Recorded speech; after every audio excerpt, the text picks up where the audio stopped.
이번 시간에는 고전소설 20번째 시간이네요. 김진옥전 함께 공부해 보도록 합시다. 김진옥전이에요. 김진옥전 역시 영웅소설이죠. 영웅 군담 소설이에요. 그래서 영웅소설이 일대기에 따라서 읽어가시면 될 거예요. 그러고 나서 전반부에는 김진옥의 결연담이 이어지고 후반부에는 영웅적 활약상이 이어지는 구조로 되어 있습니다. 게다가 김진옥은 천상계에서 지를 짓고 지상계로 하강한 적강소설, 적강인물인데요. 여기에 플러스 지상에서 용궁의 세계까지 드나드는 이야기가 나와요. 그래서 이야기가 다소 복잡할 수 있습니다. 그리고 고전소설의 특징이 뭐예요? 등장인물이 많다는 거죠. 그래서 우리는 소설 읽을 때 인물을 중심으로 읽어야 한다는 거 다시 한번 상기하면서 내용 읽어볼게요. 첫 번째 줄거리 먼저 파악을 해보고 그 다음에 이제 본문으로 들어가 보도록 하겠습니다. 자, 첫 번째 문단 읽어볼게요.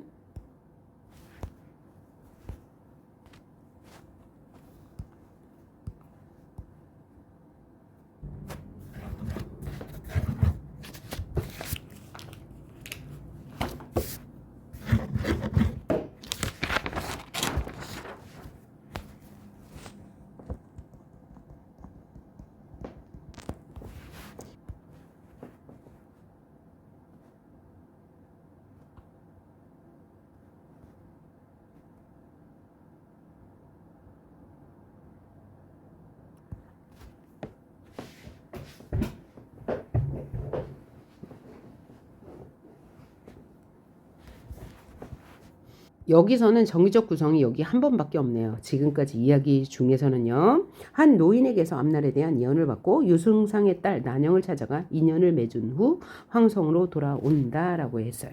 그러면 난영은 천상계에서도 짝이었고 지상계에서도 짝이었죠. 늘 고전 소설의 그죠? 주요 레퍼토리니까 이 정도 이해하기 쉬울 거라 봅니다. 자, 다음 위기 부분 갑니다. 진옥이 장원급제하고 한림학사가 되자, 그죠? 장원급제해서 바로 얻을 수 있는 최고 직책이 한림학사예요. 가 되자 천자는 황제를 말하죠.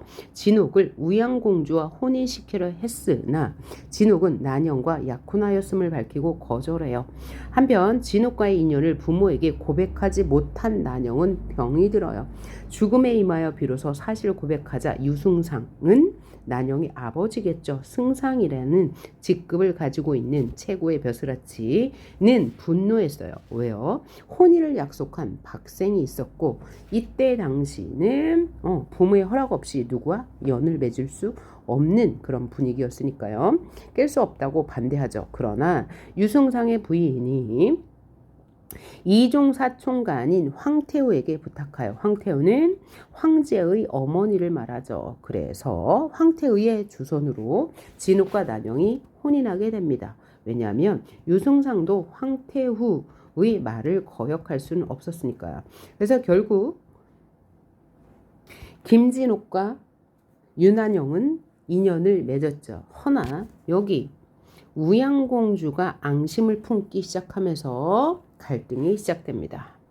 절정 부분이에요. 선우족이 다시 침입했죠. 자, 선우족은 김진옥이 어릴 때 침입하여 아버지는 외딴 섬으로 버려지고 어머니는 중이 되었어요. 그런데 한 번 더 침입했어요.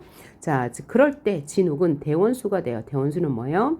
군대를 총괄하는 최고 직급이죠. 돼요. 출전하여 항복을 받아내요. 즉 선우족을 물리친 거죠. 돌아오는 길에 우연히 아버지를 만나요. 고전 소설의 특징 우연성이 보이고요. 아버지와 함께 배를 타고 오던 중에 진옥은 남해 용왕이 보낸 사자는 심부름을 하는 사람이란 뜻이고요. 용궁으로 들어가요. 여기도 정기적 요소가 있네요. 용궁으로 갔대요. 남해 용왕이 있는 용궁으로 갔겠죠. 그리고 남해 용왕의 부탁으로 용궁을 습격한 등곡 용왕을 격파한다. 그리고 여러 선물을 가지고 돌아옵니다. 그리고 진옥이 회군하다 소식이 없자. 회군 뭐예요? 군대를 돌이켜 오는 거죠. 선호족을 만나서 승리했습니다. 그러면 바로 돌아와야 되는데 남의 용왕을 만나고 오는 날 시간이 늦어졌죠. 그러자 진옥과 혼인하지 못한 것을 분하게 여기던 우양공주가 진옥의 가족을 해하려다가 실패합니다. 황제는 진옥을 양상군에, 난영은 정열 부인에 봉해요. 왜요? 선우족을 물쳤기 때문이겠죠. 자, 그러면 결말 부분 봅시다. 화산도사의 지시로 화산도사는 계속 진옥에게 위기가 있을 때마다 도와주는 사람이죠. 여부인이 누구예요? 진옥의 어머니는 진옥과 상봉하게 됩니다. 한편 부마가 누구예요? 황제의 사위. 우양공주와 결혼한 사람 진여선은 자, 태자를 죽이고 진옥을 해하여 황제가 되려 하죠. 그러나 진옥은 김응철과 화산도사의 도움으로 이를 물리치고요. 편안하게 여생을 살다가 10년 후에 천상으로 올라가는 스토리를 가지고 있습니다. 자, 한 번 더 인물 관계도와 작품의 특징을 볼 거예요. 이렇게 반복하는 이유는 한 번 들으면 이게 무슨 얘기였지? 가물가물하죠. 그래서 비슷한 이야기를 2번 이상 들으면 그래도 익숙해지기 때문에 한 번 더 이야기합니다. 자, 중심 인물이 김진옥입니다. 김진옥이 주인공이죠. 원래 성관이었는데 죄를 짓고 지상으로 쫓겨난 적강 인물이에요. 옥황상제의 심부름하는 동자였죠.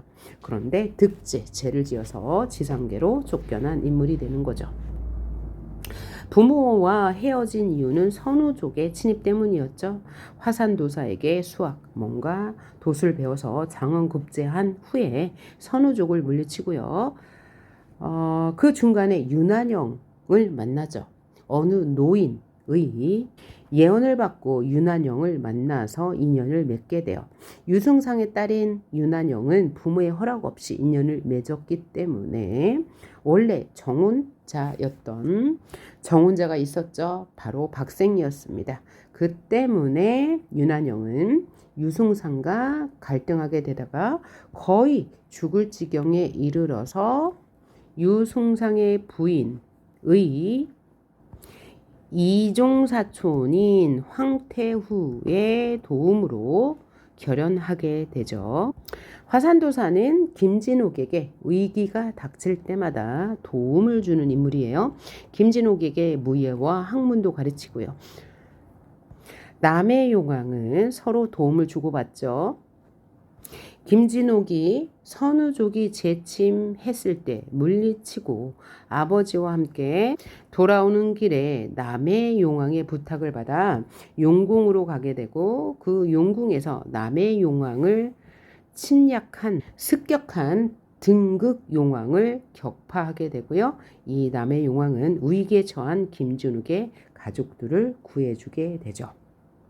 장원급제하고 한림학사가 되었을 때 황제는 우양공주와 결혼시키려고 했는데 김진옥이 정혼자가 있다고 거절하자 우양공주는 앙심을 품고 계속 김진옥의 가족을 해하려 하나 그때마다 화산도사, 김응철 등의 도움으로 그 위기를 모두 극복하게 되는데요. 후에 우양공주는 진여선과 결혼하게 되죠.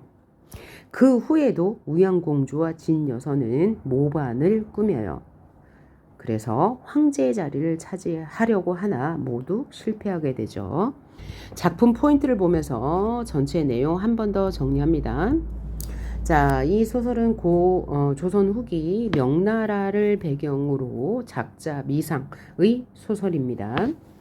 자, 인물은 진옥과 난영인데 이들은 천상계에서 죄를 지어서 지상계로 유배온 인물이기 때문에 지상에서 온갖 시련을 겪을 때마다 천상계의 도움을 받고요. 수명을 다하고 천상계로 다시 올라간다는 구조를 가지고 있어요.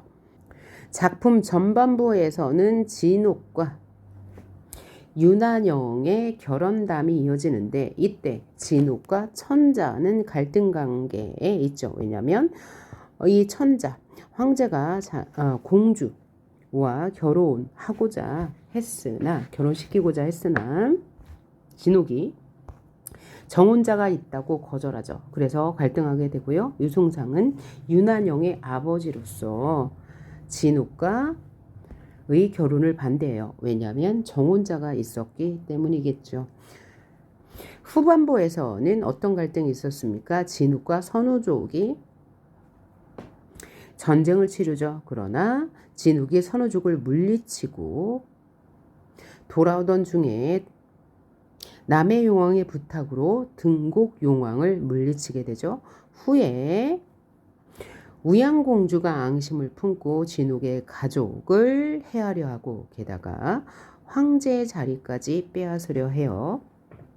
그러나 화산도사와 김응철의 도움으로 모두 물리치게 되죠. 자, 이 소설은 정기적 요소가 꽤 많죠. 왜? 용왕도 나오고요. 도수를 부리는 화산도사도 나오고요. 자, 그래서 먼저 초월적 존재의 도움은 화산도사의 출현이죠. 화산도사는 진욱이 위기에 처할 때마다 도움을 줍니다. 그리고 용왕, 용궁도 나오게 되죠. 비현실적 공간이 바로 용궁이 될 거예요. 자, 용궁에 사는 용왕들이 아니고 남해 용왕은 김진욱에게 우호적 태도를 보이죠. 그러나 현실에서의 우양공주는 김진욱을 해하려 하죠. 자, 비현실적 공간 나오니까 당연히 정기적 요소가 있는 거고요. 꿈과 예언도 모두 정기적 요소죠. 자, 지문으로 돌아왔습니다. 먼저 문제를 보니 1번은 문학 개념어를 묻는 문제고요. 2번은 장소의 이동에 따른 스토리를 묻는 문제고요. 3번은 서사적 기능에 대해서 묻는 문제예요. 그러니까 우리가 읽으면서 기역, 니은 나오는 부분, 장소가 표시된 부분을 유념해서 읽으면서 바로 문제를 풀어보도록 하겠습니다. 앞부분 줄거리가 먼저 나왔어요. 앞부분 줄거리는 중요하게 읽어야 되죠. 뒤에 부분과 연관이 있기 때문입니다. 자, 천상에서 지은 죄로 인간 세상에 태어난 김진욱은 내란으로 부모와 헤어지고 화산도사를 만나 무예와 학문을 익혀 한림학사가 되죠. 황제는 진욱이 공주와 결혼하기를 바라지만 천상의 인연에 따라 진욱은 유승상의 딸 유부인 유난영과 결혼해요. 이후 전 여성과 결혼한 우양공주는 진욱에 대한 복수심으로 간신들과 결탁하고 진욱이 전쟁에 참여한 틈을 타 이때 전쟁은 바로 선우족의 침입이 되겠죠. 그 틈을 노려 그의 가족을 죽이려고 하지만 김응철 등의 반대와 황후의 만류, 황후는 황제의 부인을 말하는 거죠. 결국 실패해요. 황제는 진욱을 양상군의 부인을 정렬 부인에 봉해요. 왜냐하면 선우족의 침입을 막아냈기 때문이겠죠. 유부인과 김진욱은 공주의 죄를 용서합니다. 그러면 다음 스토리는 뭔가 한번 봅시다. 부마 전여성과 공주가 결혼했죠. 는 양상군을 시기했어요. 왜? 양상군은 황제의 총애를 받기 때문이죠. 시기하여 다시 해하고자 하되 온갖 계교를 다 써도 해결할 방도를 찾지 못함이라 라고 했어요. 서로 의논하되 서로는 부마 진여성과 공주가 될 거예요. 태자를 죽이고 천자와 양상군을 내치고 천자의 주의를 빼앗고자 하는 계교를 행하고 있습니다. 그러니까 황제의 자리도 뺏으려고 하는 계략을 꾸미고 있는 거죠. 천자의 주의를 빼앗고자 하여 계교를 행할세 장군 이지필과 수문장 양철 등으로 더불어 약속을 정한다. 누가요? 부마 전여성과 공주가. 그러니까 이지필과 양철도 부정적 인물이 될 거예요. 우리는 소설을 읽을 때 서술자의 입장이 되어서 읽어야 합니다. 서술자는 명나라에 관대하죠. 그리고 주인공이 누구예요? 김진욱이잖아요. 그러니까 김진욱과 적대 관계에 있는 인물을 서술자는 당연히 부정적으로 볼 거죠. 그리고 여기서 파악해야 하는 것은 뭐냐면 전여성과 공주가 이제 계략을 꾸미는데 거기에 더불어 약속을 정한 사람은 이지필과 양철이니까 이들도 반동인물이겠구나라는 건 파악할 수 있겠죠. 다음 문단 갑니다. 이때 태자의 나이 9세라. 태자가 누구요? 황제의 아들이죠. 총명하여 백사를 묵을 통지한다. 백사는 100가지 일이고 묵을 통지 모르는 것이 없다. 총명했다라는 얘기예요. 이러한 한자를 모르더라도 시험장에서요. 모르더라도 문제 푸는 데는 지장이 없습니다. 총명하여 알았잖아요. 태자는 총명하다. 요거면 끝이거든요. 일세 성군이 될 것 같다라고 하는 말은 서술자의 말이에요. 등장인물의 말이 아니죠. 이런 걸 우리는 뭐라고 그래요? 서술자의 개입, 편집자적 논평이라고 하죠. 자, 이렇게 서술자의 개입, 편집자적 논평, 고전소설의 90%는 있습니다. 이러한 서술상의 특징을 물어볼 때 우리는 뭐 해야 돼요? 여기 지문의 수록, 지문에 있는지 없는지만 확인하시면 됩니다. 자, 일일은 하루는 후원의 봄 풍경을 완상하고 천천히 감상하고 돌아오는데 태자가 침전에 드사, 태자가 이제 잠자리에 들었어요. 우연히 찬 기운이 몸에 닿아 병이 나서 침석에 누워 계시는데 공주가 천작게 나아가 아래였대요. 아까 공주는 부정적 인물이죠. 반동 인물이에요. 자, 공주가 태자에게 이런 말을 합니다. 태자가 양상군과 함께 후원에 가 놀고 돌아와 병이 나셔 기운이 불평하시니 실로 안타깝고 답답하여이다 라고 말했어요. 그랬더니 황제죠. 이들의 아버지가 들으시고 대경하샤 크게 놀라요.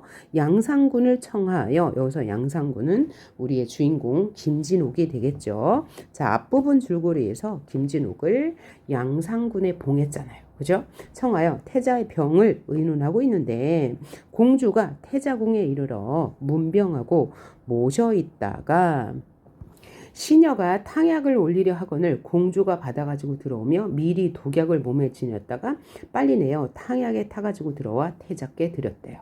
그럼 이 부분은 태자궁에 지금 네모박스가 있으니까 어떤 일이 벌어지고 있는 거죠? 공주가 태자에게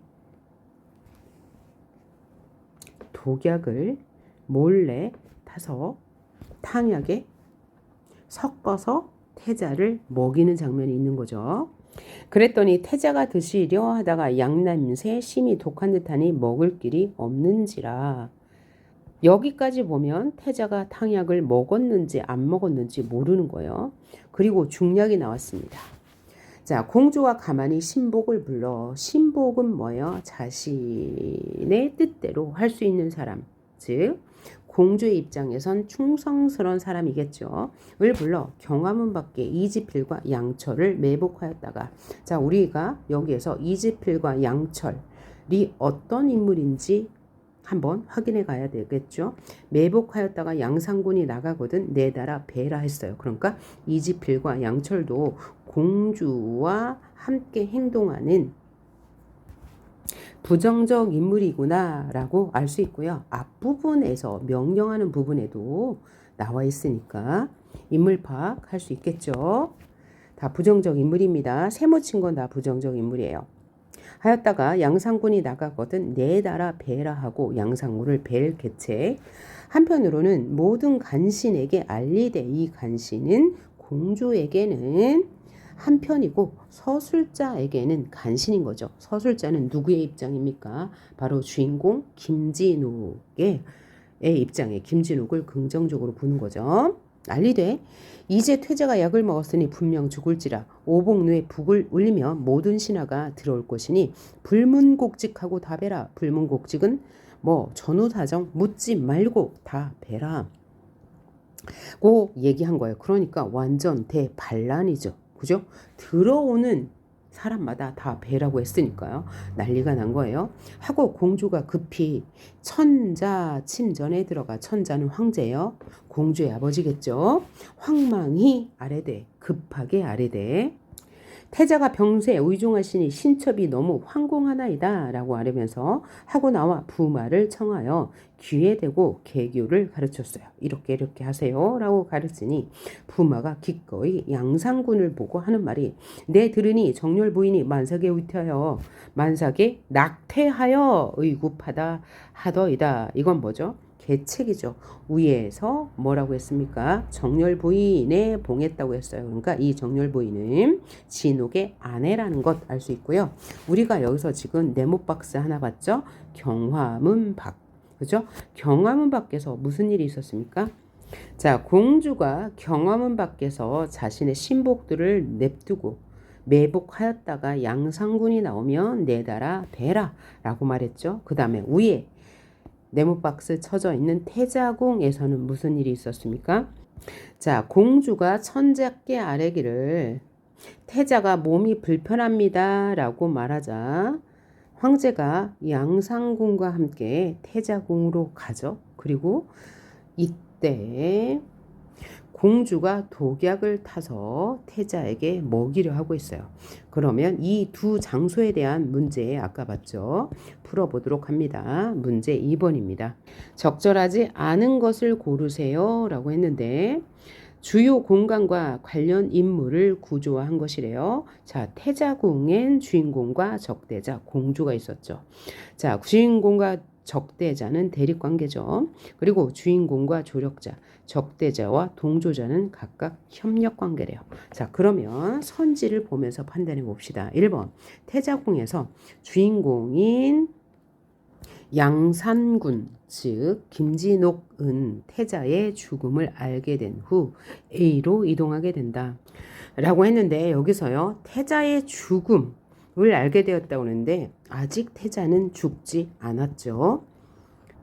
선지 2번 적대자는 공주일 거예요. B의 동조자에게 자 경화문 밖에서 공주가 뭐라고 그랬어요? 이지필과 양철이 매복했다가 양상군을 뵈라 라고 했죠.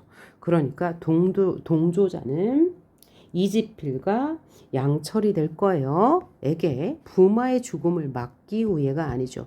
부마의 죽음의 원인은 바로 공주가 되니까요. 얘도 틀린 말. 다음 장소 CD는 아직 안 읽었으니까 읽은 다음에 풀어보도록 합니다. 그럼 중략 다음 부분부터 읽어보도록 할게요. 자, 공주가 가만히 신복을 불러 여기는 했고요. 자, 여기부터 하면 되겠습니다. 태자가 병세 의중하시니 신첩이 너무나 황공하나이다 하고 나와 부마를 청하여 귀에 대고 개교를 가르치니 부마가 기꺼이 양상군을 보면서 정렬 부인이 만삭에 낙태하여 의급하다 하더이다 라고 거짓을 고한 거죠. 그랬더니 양상군이 그 말을 듣고 대경하여 크게 놀라 급히 나오려 하더니 후련 갑자기 한 궁녀가 말하기를 태자가 졸지에 승하하시니이다 지금 죽었다고 말했어요. 할 즈음에 천자가 들으시고 대성통곡하여 양상군을 부르샤 한 가지로 태자궁에 들어가는지라. 전여서는 부마죠. 천자와 양상군이 친히 태자의 시체를 보시면 독약에 의해 죽음을 아시고 사정을 조사하여 밝히면 영모가 탄로날까봐 급히 골문으로 나가 이를 주선하려 하더니 매복하였던 복병이 양상군이 나오는 줄 알고 내달아 일시에 창검을 들어 죽이고 보니 양상군이 아니요 부마 정여선이라. 모두 대경실세 크게 놀라 아무리 할 줄 모르더라. 어떻게 할 줄 몰랐더라. 그러니까 전여선이 뜻하지 않게 이 매복의 실수로 죽게 된 거예요. 양상군을 죽여야 되는데 그렇죠? 착각해서 부마 전여선이 죽은 장면이에요. 차시 이때라는 뜻이죠. 김응철이 태자가 승하하고 권례에 대변이 일어났음을 듣고 크게 놀라 황국전에 들어오니 황제가 머무는 공간이죠. 황화문 밖에 이르러 보니 도총장군 정한영이 품속으로 일봉서를 내어 주거늘 응철이 보고 수상히 여겨 수문장더러 묻기를 그대 무슨 서간을 받았소? 라고 물어봤죠. 그랬더니 수문장이 말하기를 한영이 주기로 받았나이다 하고 손을 들어서 북을 가리키니 복병이 이에 응하여 내나라 응처를 애워싸고 죽이려 할 때에 동령장군 호동과 우승상 조선이 들어오거늘 응철이 한 칼로 수문장을 베고 그 서간을 빼앗으니 복병이 다 흩어져 날아가더라. 자, 장면이 굉장히 빨리빨리 변하고 있어요. 장소의 이동도 많고요. 그렇죠?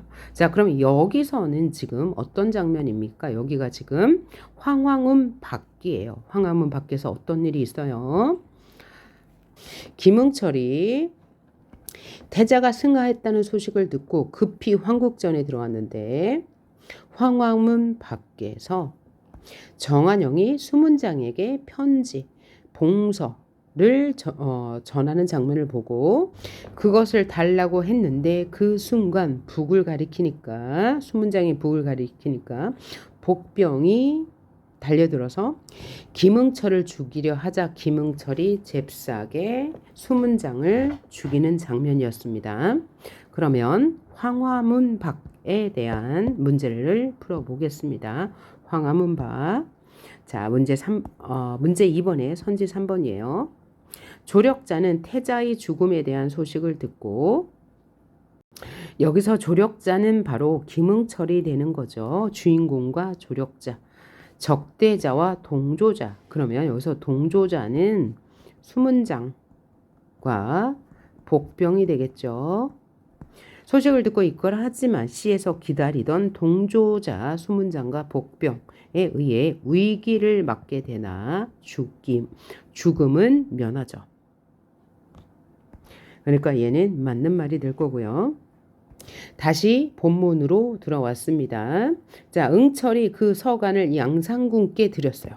그 서간, 그 적대자와 동조자 간에 오고 가는 서간이니까 뭔가 음모가 들어있겠죠. 응철이 그 서간을 양상군께 드리니 양상군이 보고 대경 낙담하여 크게 놀라고 실망하여 정신을 진정치 못하더라. 왜 대경하고 낙담했을까요? 예, 이 태자를 죽이는 이런 반역에 대한 내용을 알게 되었기 때문이겠죠. 양상군이 급히 본부로 돌아와 모격 재개하고 종남산을 향하여 3일을 지성으로 기도하니 화산도사가 구름을 타고 내려와 양상군의 손을 잡았대요. 역시 정기적 요소죠. 구름을 타고 내려왔대요. 지성을 드렸더니 화산도사는 조력자죠. 그대 무슨 연고가 있어 나를 청하나뇨? 라고 했더니 양상군이 공경하면서 묻기를 국가에 망극한 변이 있어요. 그것은 태자가 죽은 거죠. 그래서 선생을 배웠고자 함이나이다. 그랬더니 도사가 하는 말, 이제 태자가 별세하시고 골중에 대변이 난 줄 내 이미 짐작하고 회생하는 약을 가져왔습니다. 이것도 정기적 요소예요. 가져다가 태자 입에 넣으면 회생하리니 빨리 가서 구하고 더디지 마라 라고 했어요. 그러니까 더디지 마라는 것은 서두르라는 얘기겠죠. 그럼 하고 갑자기 사라지거늘 양상군이 공중을 향하여 살해하고 권례를 향하여 들어오더라 라고 했어요. 그러니까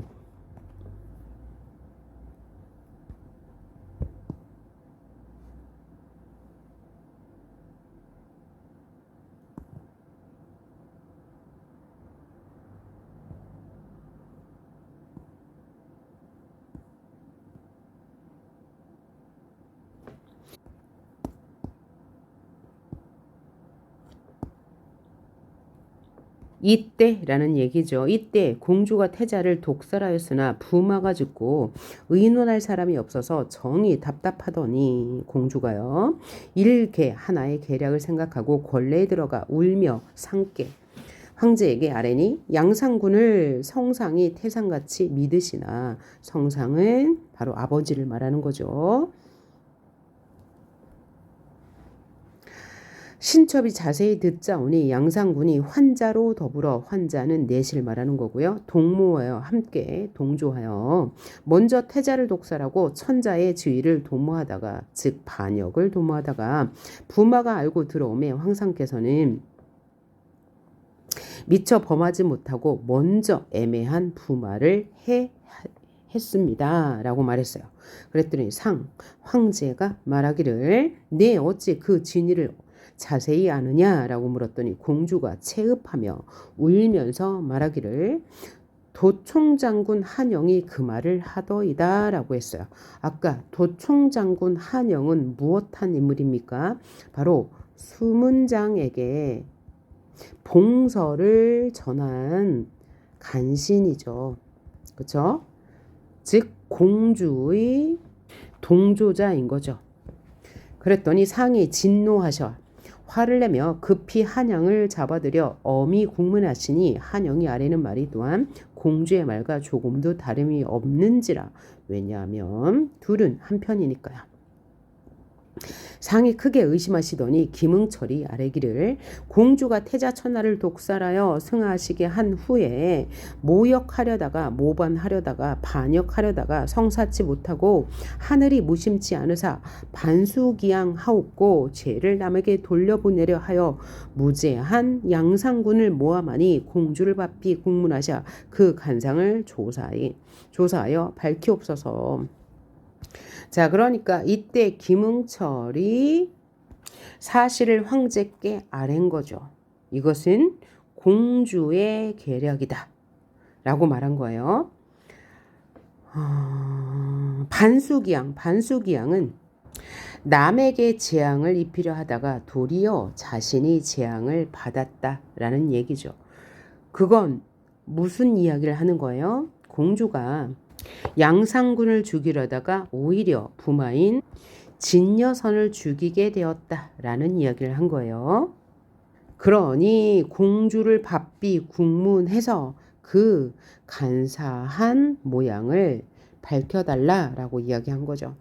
그랬더니 상이 황제가 들으시고 반신반의하여, 반신반의는 뭐예요? 약간 믿을 것 같기도 하고 그럴 것 같지 않기도 한, 반은 믿고 반은 의심하는 상태를 말해요. 결정을 유보할 즈음에 양상군이 들어오기를 상이 물어 말하죠. 경이 어디로 갔다뇨? 어디 갔다 왔니? 이런 거죠. 그랬더니 양상군이 태자의 급하심을 보고 회생하실 약을 구하러 갔던 일을 아뢰고 즉시 환약을 내어 드린 후 천자 즉 상과 한 가지로 태자궁에 들어가 태자를 배우니 승하하신 사망한 지 오래돼 조금도 생시나 오래됐어. 며칠이 지났는데 조금도 생시나 다름이 없는지라. 즉시 약을 받들어 태자의 입에 넣으니 이윽고 호흡을 통하여 회생하여 상이 태자의 환생함을 보시고 크게 기뻐하사. 여기도 정규종 요수고요. 이렇게 태자가 환약을 먹고 회생하는 것을 보니 황제는 누구를 믿겠습니까? 당연히 양상군을 믿겠죠. 경의 태상 같은 은혜를 무엇으로 다 갚으리요? 여기서 경은 양상군이 되겠죠. 하시고 영무를 모의한 자들을 조사하여 장안에 참하고, 여기서 참하다라는 뜻은 목을 베다. 그러니까 죄인들의 목을 베었다 라는 뜻이고요. 인하여 이로 인해 양상군과 김응철로 더불어 국사를 은운하여 다스리니 차후는 천하가 태평하고 사방이 무사하여 산에 도적이 없이 백성이 편안하더라 라고 이야기가 끝났습니다. 그래서 아까 장소 이동에 따른 문제 마저 풀어보도록 하죠. 그 문제가 2번이었습니다. 자, 이번에 4번 선지 보아야 할 차례예요. 권례죠. 적대자는 뒤에서, 권례에서 여기서 적대자는 공주가 될 거예요. 태자의 죽음과 부마의 죽음을 모두 주인공 탓으로 돌린다. 여기서 주인공은 양상군이니까 맞는 말이죠. 적대자는 누구예요? 공주고요. 그 다음 5번 주인공은 뒤로 이동하여 권례로 이동하여 태자의 죽음을 해결하기 위한 자신의 노력을 밝히죠. 뭐라고 말했죠? 태자의 급하심을 보시고 회생하실 약을 구하러 갔다 옵니다. 라고 했으니까 죽음을 해결하기 위한 노력이 맞겠네요. 자, 그러면 문제 3번 기억과 니은의 서사적 기능을 물어봤네요. 적절한 걸 고르는 문제입니다. 선지 1번 기억을 통해 기억은 일봉서고요. 니은은 환약입니다. 기억. 일봉서를 통해 인물은 사건의 내막을 알게 되죠. 이 일봉서는 김응철이 수문장으로부터 빼앗아서 양상군에게 주었죠. 그래서 양상군이 공주의 계략을 알게 돼요. 여기까지 맞고요. 니은을 통해 환약을 통해 인물에 대한 다른 인물의 신뢰가 유지되죠. 중간에 신뢰가 깨질 뻔했습니다. 왜냐하면 공주의 말을 듣고 정말 양상군이 반역을 저질렀을까라고 그죠? 의심하게 되죠. 그러니까 맞는 말이 되겠고요. 2번 기억을 통해 인물은 미래의 사건을 예측한다. 일봉서 예측은 할 수 없겠죠. 그리고 니은을 통해 인물은 과거 상황을 떠올린다. 과거 상황을 떠올리진 않죠. 환약은 태자를 살리기 위한 약이니까요. 선제 3번 기억을 통해 인물의 과거 행적이 드러나죠. 여기서 인물은 공주의 과거 행적을 말할 거예요. 그 다음에 니은을 통해 상황에 대한 인물의 판단이 유보되는 건 아니죠. 이 환약은 태자를 살리기 위한 약이니까요. 선제 4번 기억을 통해 일봉서를 통해 인물에 대한 오해가 발생하고 오해 아니죠. 그죠? 오해가 아니고 진상을 알게 된 거고요. 그 다음 5번 기억을 통해 인물 간의 대립은 완화되고 이 일봉세 때문에 그 공주와 양상군의 대립이 완화되진 않았죠. 오히려 더 심화될 거예요. 다시 문제 1번 서술사 문학 개념어 문제 중에서 옳지 않은 것을 골라보라고 했습니다. 선지 1번 봅시다. 배경 묘사를 활용하여 그런데 이 부분에는 배경 묘사가 없고요. 일단 뒤도 볼까요? 특정 인물의 심리를 암시하고 있는 부분도 없고요. 서술자가 인물의 심리를 직접적으로 알려줬어요. 그 다음 선지 2번 특정 인물에 대한 서술자의 평가와 견해가 드러났죠. 어디에 드러났어요?